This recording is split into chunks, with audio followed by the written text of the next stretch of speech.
Di masa lalu, orang-orang biasa menangkap tuna sirip biru muda dari alam.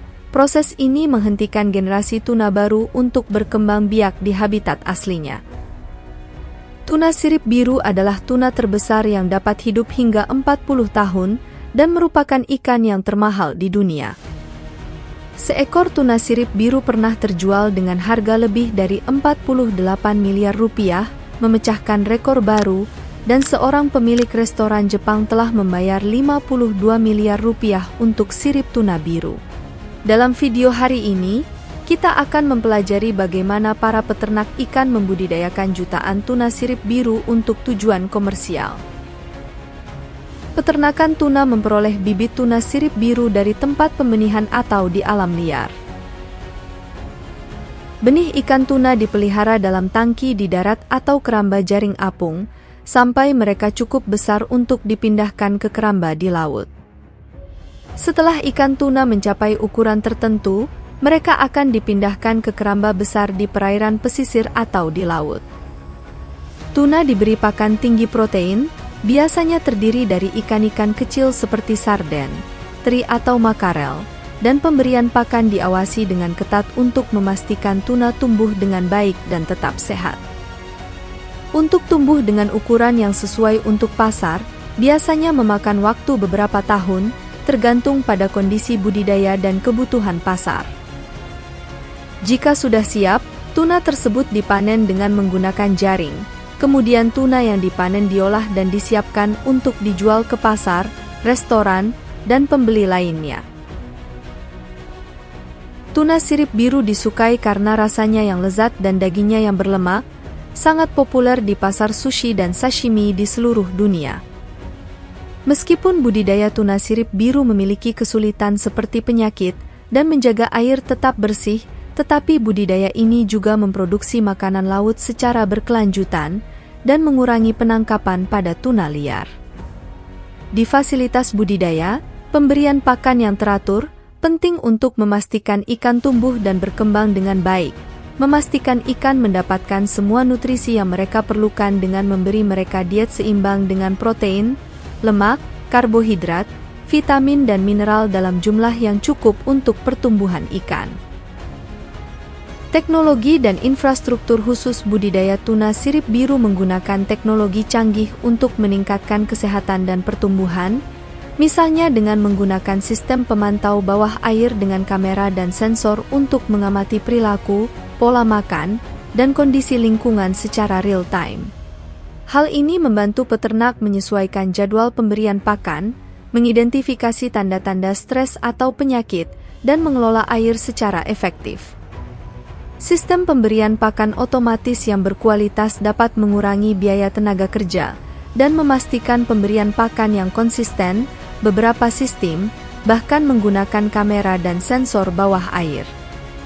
Menggunakan sistem pengelolaan kualitas air untuk menjaga kondisi optimal seperti suhu dan tingkat oksigen, yang akan mendukung lingkungan sehat bagi ikan dan mengurangi risiko wabah penyakit.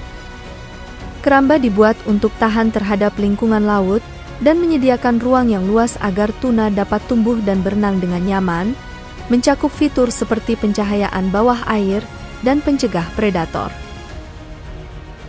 Beberapa peternakan berinvestasi dalam program untuk meningkatkan laju pertumbuhan dan ketahanan ikan terhadap penyakit dan kualitas daging pada tuna sirip biru yang dibudidayakan. Para ahli nutrisi membuat pakan khusus yang disesuaikan dengan kebutuhan makanan tuna sirip biru. Mereka berfokus pada protein berkualitas tinggi, vitamin dan mineral dari sumber yang berkelanjutan. Teknologi dan infrastruktur budidaya tuna sirip biru bertujuan untuk mengurangi dampak lingkungan dan menghasilkan ikan berkualitas tinggi untuk pasar dunia. Tuna sirip biru membutuhkan nutrisi khusus untuk tumbuh dengan baik dan tetap sehat dalam budidaya. Mereka memerlukan makanan kaya protein untuk pertumbuhan otot dan fungsi tubuh secara keseluruhan. Tepung ikan dan minyak ikan merupakan sumber protein yang baik untuk tuna, memberi mereka asam amino esensial seperti lisin dan metionin. Tuna juga membutuhkan lipid dan asam lemak omega 3 untuk kesehatan sel dan fungsi kekebalan tubuh. Namun terlalu banyak karbohidrat dapat menyebabkan masalah pencernaan, karena itu perlu dicampur dengan gandum, jagung atau bungkil kedelai dalam jumlah sedang. Untuk energi, tuna juga memerlukan vitamin dan mineral seperti vitamin D dan B kompleks, kalsium dan fosfor. Dalam budidaya ikan, pakan tuna dibuat mudah dicerna agar ikan bisa tumbuh dengan baik. Bahan-bahan dipilih dan diproses untuk memastikan tuna mendapatkan nutrisi. Dalam budidaya ikan, pakan tuna dibuat mudah dicerna agar ikan bisa tumbuh dengan baik.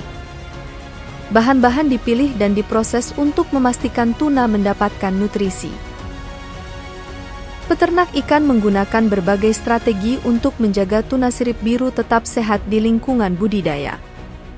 Untuk memiliki kualitas air yang baik, peternak memeriksa suhu air, kadar oksigen, pH dan amonia dan tingkat nitrit, menggunakan sistem filtrasi canggih untuk menstabilkan kualitas air dan memastikan ikan tidak stres.